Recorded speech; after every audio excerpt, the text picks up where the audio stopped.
How you doing, everyone? It's Kevin. I'm back on another video. I'd like to welcome everybody to my channel.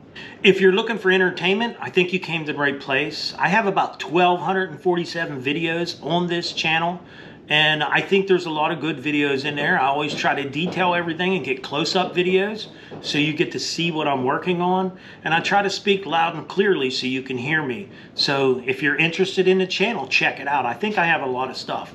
Anyhow, we're going to get on with the video. Today we're celebrating our 100,000th subscriber on this channel. I'd like to talk to you just a little bit about what I had to do to get this 100,000 subscribers. And it's been a lot of work. So I've written down a few things. I'm going to start from the beginning when we started this channel in 2015. And we started off with our very first video was a forge build. It was a brake drum forge. And I know a lot of people will sit out there and say, well, I'll say, hey, why don't you do YouTube? You got a lot of knowledge, share it with the people. I mean, everybody needs knowledge. That's priceless. So, and a lot of people will say, well, I'm not good in front of the camera. Go back and look at my first video that I built in 2015. I was not good in front of the camera. I don't even know that you can hardly hear what I'm saying in that camera. I didn't know how to make a video, but here I am today with 100,000 subscribers. So we started off the channel with some brake drum forges. We built about 2 or 3 coal forges, and then I built a gas forge, which I like a lot, both of them. I still have the coal forge and the gas forge. Then we built a blast furnace, which was pretty cool too, because then we could melt down the metal that we needed to build our homemade knives, which we actually built a couple homemade knives on the channel, and I gave a couple of them away to my viewers, which you guys probably don't know. Actually, I like building things out of metal. I really enjoyed it, and over the years I built a lot of stuff out of metal, and I love to build fire pits. And I think the reason I like to build fire pits, like the kind of like cooker fire pits, is because I like to eat. And as you can see, I like to eat. Every time I build a fire pit, I would actually cook a steak on it. So that was something I really enjoyed because I like eating them steaks. I do have one, I'm going to show you this one fire pit that I built. I'm going to put some pictures up there because I never did get it on video. It was before I started doing YouTube, and I didn't have any video of it, but I had some pictures. So I'll show you a few of them pictures so you can see what some of the work that I've done. Then we started working on some wood projects. Now, I was never good with wood because I didn't mind the metal, because if I was to cut something off the metal, I could weld it back on there and just go on about building whatever I was building. But wood, it's pretty unforgiving. Once you cut it, it's cut. And I'm always good at making mistakes because I do have dyslexia, and it kind of I'm not real good with numbers. A lot of times I'll say them backwards, and a lot of times you'll see my video when I'll post it on the screen that, hey, you know, I made a mistake. You know, I'll catch it when I'm watching it myself. But we started building some pallet pry bars, pallet wood pry bars, you know, to pull them pallets apart, which made it easy. Now, we started building some coat racks and different things out of that. It turned out pretty nice. I like that. I ended up building a 2x72-inch sander. I built 2 of them. And those, I really don't get a lot of views on them, but those are very expensive grinders.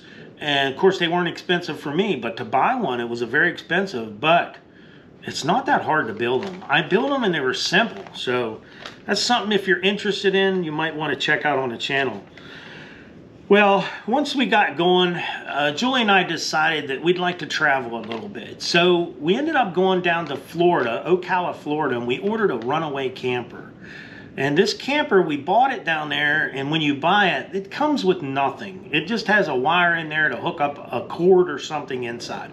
Maybe one outlet inside of it. So it's just a bare little box with a couple windows and a set of wires in it. Not much to it. So we brought that Runaway home, and on video, every step of it, we did on video. We put like a fan in the ceiling, we put solar on it, there was a lot of stuff, put a TV in it, everything that we needed for this thing to be comfortable in, we put it on it, and it's all on video. If that's something you're interested in, you can look up a playlist on my channel and go to that playlist, Runaway Camper. It's just a tiny 4x8 camper. I don't know if you ever seen one before. It's kind of hard to get in and out. and then we decided that we were going to sell that and do another build. We figured we'd buy a 6x10 box trailer and convert it into a camper. And the nice thing about building your box trailer into a camper, you get a better structure, I think, because most of that is all steel framing in there, and you definitely have a stronger structure for off-road use. That whole build is on video. So from start to finish, building a box trailer into a camper, you're going to see it on this channel, which is pretty cool. We built the 6x10 box trailer conversion camper, and then you can see some places where we went. We had taken it to the Grand Canyon. We did everything on video. Big long trip. Julie and I had never really been too far out of PA, and we ended up going about a 5,000-mile trip, and it was great. Never had an issue with it. So when we got back home, we decided that we wanted to sell our homestead and build a new homestead. I always wanted to build the whole entire homestead on video. I thought that would be awesome. I had built one whole homestead and never had any video of it. And then we decided we was going to move to this piece of property. It's a little bit more royal than where we were. There's not a lot of neighbors here. And we said, well, you know what? Let's do the whole thing on video. So we started out, we had to actually clean the property off. We couldn't even pull a car on the property. There was no place to park here. We had to park up there on the road and walk in. And we were hauling our tools over here every day. And I do have one neighbor up over the hill here. He's great to me. He's been really good to me. He's helped me a lot here. He did a lot of work for us here on the property, which I don't know that I could ever repay him for everything he's done.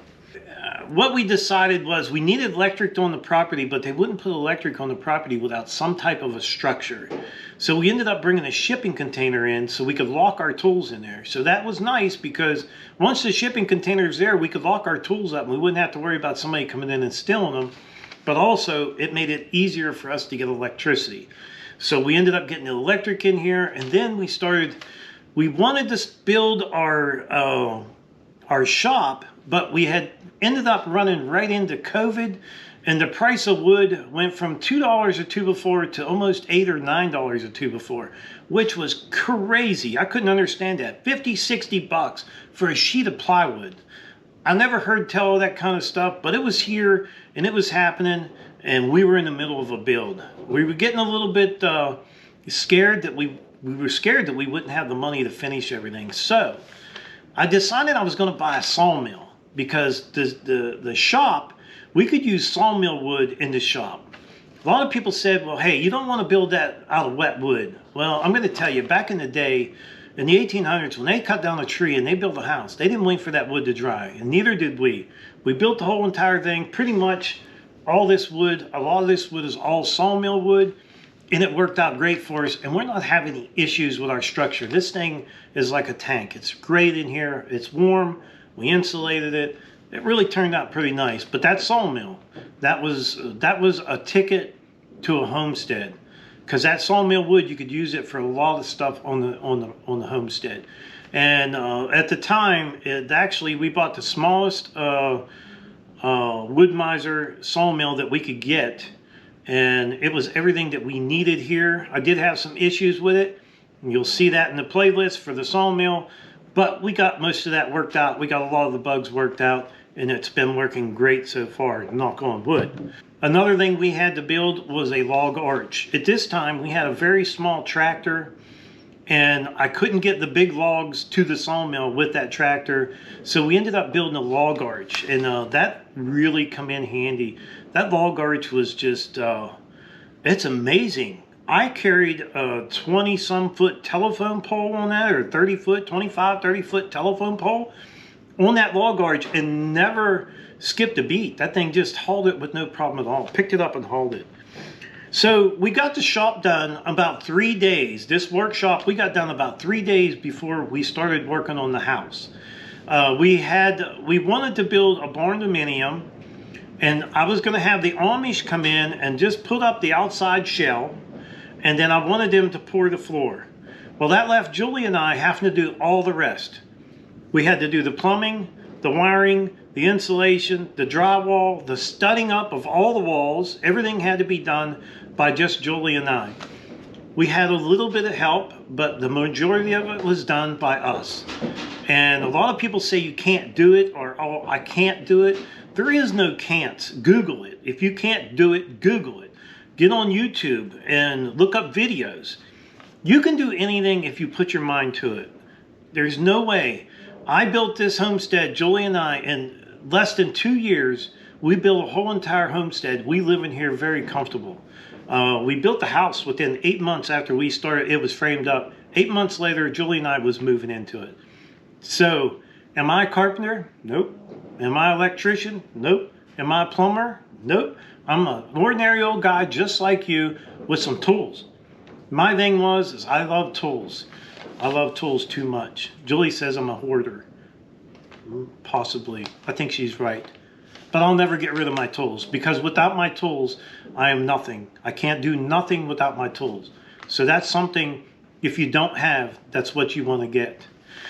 So we ended up building the Barnminium, got moved into it. Then we decided we needed a tractor shed.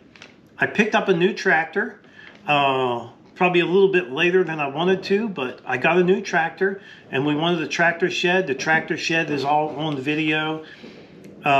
We did a drying rack on the side of the tractor shed, trying to kind of combine it all together a little bit there, make it tidy. We needed to build a picnic table or some kind of a table for inside of our house. Our Barnminium has only got it's got 960 square foot of living space in it. The only place we had to set was at the peninsula in the front. We have a little peninsula, have 3 chairs. Well, I have a lot more family members than 3. So we decided we was going to box the front porch in. And once we got the front porch in, we had an old picnic table, and we decided we was going to take the sawmill and cut some black walnut and build us a beautiful table for on our porch, which cost us almost nothing because we had the sawmill and we already had the picnic table, the bottom frame. So we just built that whole table and it was beautiful. All the window frames in there are live edge black walnut. We just recently built a bench, a small bench on the porch, and it was made from black walnut. We have a lot of black walnut projects coming up here in the near future. I think my next one's going to be a coat rack. I got to build a couple coat racks. I need at least 2 of them. I'm going to bring you guys along for the ride. Another project you'll see on our channel is the chicken coop build. We ended up taking the sawmill and built a live edge chicken coop, which turned out beautiful. We put a big run out there for our chickens. We ended up building some very nice raised beds, and they worked out really nice for us this year. And next year it's even going to be better because those are already there. We might have to add a little bit of dirt to them, but man, it makes it really nice. As being an older person, you don't have to bend over as much to clean your garden or to get your vegetables. It actually really is nice. So far in this video, it's just a small fraction of the videos that I've made. I've taken little clips and little thumbnails and put them in there, faded them in and out. Every one of them, pretty much, every single one of them, besides that one cooker, has been on video. So there's a lot of entertainment here to see. If you're new to the channel, we have about 32 million views on this channel, over 1,200 videos on this channel. We have 100,960 subscribers as of now. We've came a long ways. And I couldn't have done it without my wife, Julie, being by my side, putting up with my wanting to videotape everything we do all the time. And I think a lot of people don't understand when you videotape, it actually takes twice as long to make a video. So if you figure it's going to take an hour and you're going to videotape it, it's going to take 2 hours. Her by my side has been a big thing, and she's been so good to me. So I would like to tell my wife, Julie, thank you for everything you've done to help me out. And I would like to tell all the subscribers out there, thank you, because I couldn't have 100,000 subscribers if it wasn't for you guys. I mean, you guys play a big part in what we do here on this channel. So we thank you guys a lot for what you've done. We're hoping to get another 100,000 subscribers. We're not going to stop. We're going to keep going. I think a lot of you that have been on the channel for a while, you know I've been doing a lot of Amazon videos. I have an Amazon store, so I've been doing videos for Amazon. I know a lot of people don't like seeing me doing the reviews and stuff, but the thing is those reviews help my channel. They help us live. They help us do things that we need to do around here at the homestead. We keep doing them. Everybody that checks out the Amazon store in the description down below, it helps us out. If you just search on there, you don't have to buy what's on there. You just search on there, and if you buy something and it's a qualifying purchase, we get a little commission out of it. And that does help. That being said, it's been a long 9 years, and we're hoping to get another 9 years and another 100,000 subscribers. So I would like to tell everyone, thank you for watching my videos. Don't forget to subscribe. Leave me that thumbs up or thumbs down. And a comment if you'd like, good or bad. Until next time.